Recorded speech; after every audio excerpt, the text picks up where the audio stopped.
Welcome to our continuing series, Questions and Answers. Today we take up the subject of certitude from the mother. We must march on with the quiet certitude that what has to be done will be done. 6th of July, 1954. Certitude. Assured and calm, it never argues. Certitude of victory. It is not noisy, but it is sure. These are Mother's comments for Two Flowers. There is only one thing to do, to proceed on one's way, keeping one's own faith and certitude, and not bother about contradictions and denials. There are people who need the support and trust and certitude of others to feel comfortable and to be at ease. They are always unhappy because, of course, they will always come across people who do not believe, and so they will be upset and it will trouble them. One must find one's own certitude within oneself, keep it in spite of everything, and go one's way, whatever the cost, to the very end. The victory is for the most enduring. To maintain one's endurance in spite of all opposition, the support must be unshakable, and one support alone is unshakable, that of the reality, the supreme truth.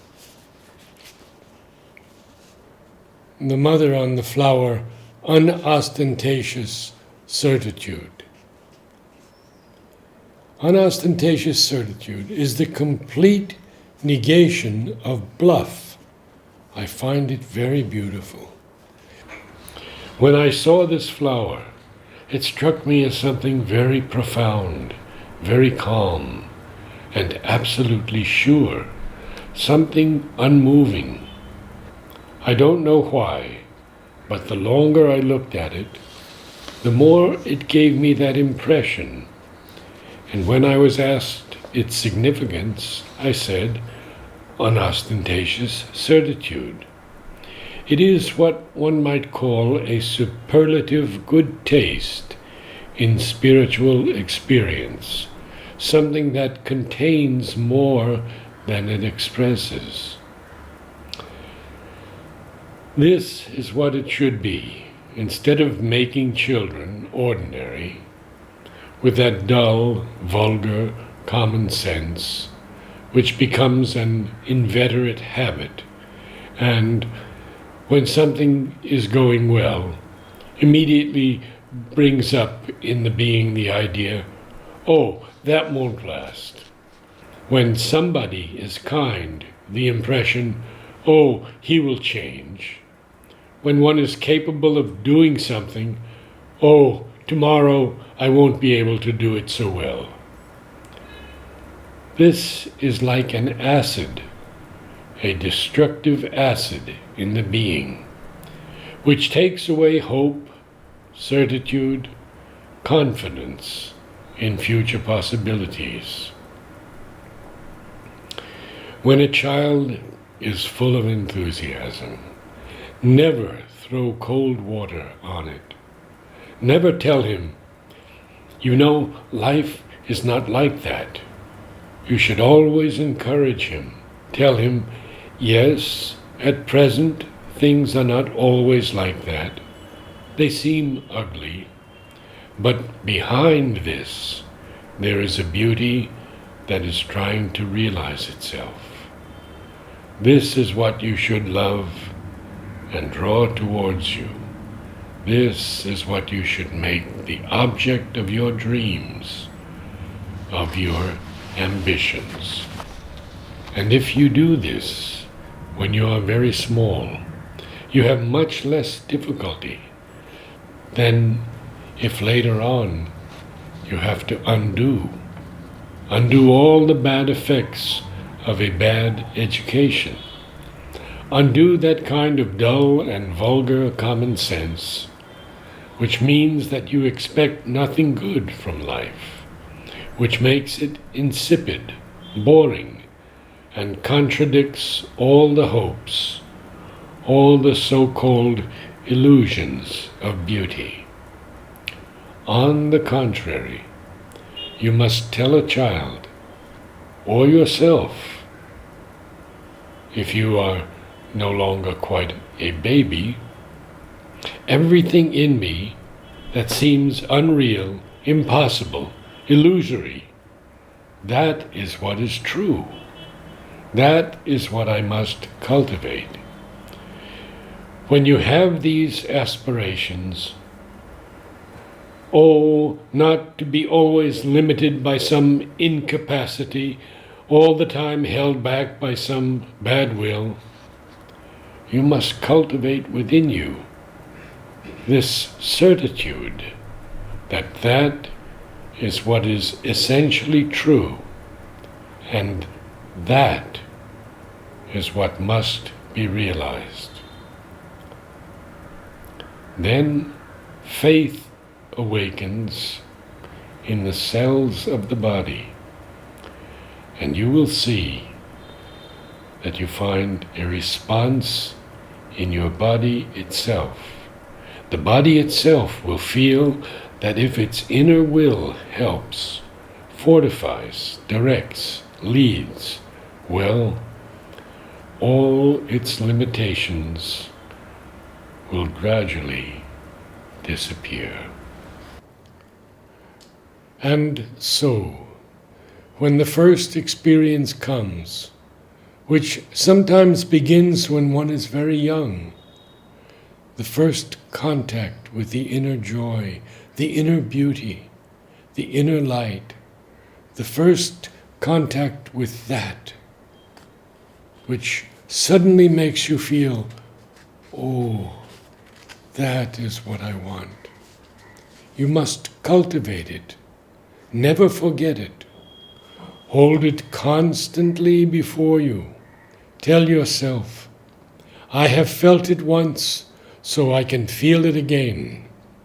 This has been real for me, even for the space of a second, and that is what I am going to revive in myself. And encourage the body to seek it with the confidence that it carries that possibility within itself, and that if it calls for it, it will come back, it will be realized again. This is what should be done when one is young. This is what should be done every time one has the opportunity to recollect oneself, commune with oneself, seek oneself. And then you will see, when one is normal, that is to say, unspoiled by bad teaching and bad example, when one is born and lives in a healthy and relatively balanced and normal environment, the body, spontaneously, without any need for one to intervene mentally or even vitally, has the certitude that even if something goes wrong, it will be cured. The body carries within itself the certitude of cure, the certitude that the illness or disorder is sure to disappear. It is only through the false education from the environment that gradually the body is taught that there are incurable diseases, irreparable accidents, and that it can grow old. And all these stories which destroy its faith and trust. But normally, the body of a normal child, the body, I'm not speaking of the thought, the body itself feels when something goes wrong that it will certainly be all right again. And if it is not like that, this means that it has already been perverted. It seems normal for it to be in good health. It seems quite abnormal to it if something goes wrong and it falls ill. And in its instinct, its spontaneous instinct, it is sure that everything will be all right. It is only the perversion of thought which destroys this.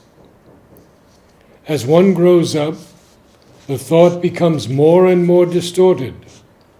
There is the whole collective suggestion, and so, little by little, the body loses its trust in itself, and naturally, losing its self-confidence, it also loses the spontaneous capacity of restoring its equilibrium when this has been disturbed.